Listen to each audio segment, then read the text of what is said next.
Want to hold you tight and say everything's gonna be okay. Kai sabra brain na woman now name ya and cry to child. Hold on to your faith. There will be a brighter day.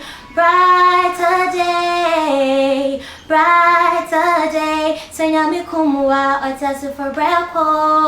Hello Ghana, my name is Adelaide. I am in my mid-20s and I'm currently visually impaired. Adelaide is blind, but she was not born this way.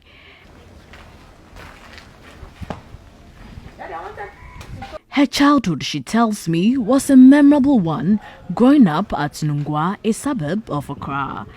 Her passion to become a news anchor, musician and a storyteller propelled her to study hard to gain admission to Ghana Senior High School. But in final year, her life changed forever when she suddenly took ill. It started one Sunday. I woke up with body pains and then I went to church. I was supposed to go to school that day actually. So when I was in church, I felt this pain in my tummy. It was quite funny. So I decided to come back home and rest for a while before leaving for school. But it wasn't getting any better, so I decided to go the next day. And then the next day, I started feeling some headaches. I thought it was just tiredness, so I wanted to rest. My temperature was still rising, and then the next day I started throwing up. It became serious. I had to go to the hospital. She was eventually admitted to the Kolebu Teaching Hospital, where she was diagnosed of cerebrospinal meningitis. Doctors told her the condition affected the part of her brain responsible for her sight. I was hallucinating too when I came out of coma, so I didn't even know I had lost my sight. But I just knew I couldn't move any of my limbs. I was seeing faces and hearing voices. So I was there. I would cry almost all the time because I just didn't understand what was going on. When I came out of coma, I couldn't even remember my name. It actually felt like breaking my eyes because it was feeling very uncomfortable. Initially, I was seeing very black. It was as black as a polythene bag, and I would close my eyes for a while and open and hope that I would see again.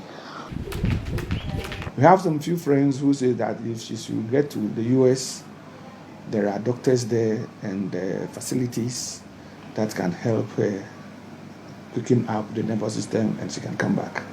God permit this for a purpose. If there are people out there who knows a way out, that something could be done for her sight to be restored, we welcome that. Through physiotherapy, she learned to walk again, but has not regained her sight. The leaves look broader than I thought they were. And the tree is quite full. Nice. And what tree is it? Mango tree. I asked her about what she misses most about her sight. I miss the skies. When it's evening, I'll stand outside and be watching the moon and be watching the sky. So I think I miss that more. I've missed watching the weather, like seeing nature. I've missed that, watching flowers and all that. Through it all, she has discovered the power of her voice. Today we're coming your way with 2-in-1. And these stories talk about how our happiness depends on each other's happiness. Just in connection with our very last story, we talked about how we can be very happy by giving to others what would make them happy. She's not given up on her dream of becoming a news anchor, presenter, musician, and a storyteller. Most importantly, she believes her sight will soon be restored. Adelaide is hopeful someone will discover her talent and see beyond her disability to help her realize her full potential. Did you ever ask God why did He allow this to happen to you? No, please. Sometimes I look at the brighter picture. I feel it could have been worse. And what happened to me was close to death. Somebody went through that and didn't survive. And so, why not me? At least maybe I'm inspiring someone today. 'Cause when you dream, it might come true. When you dream big.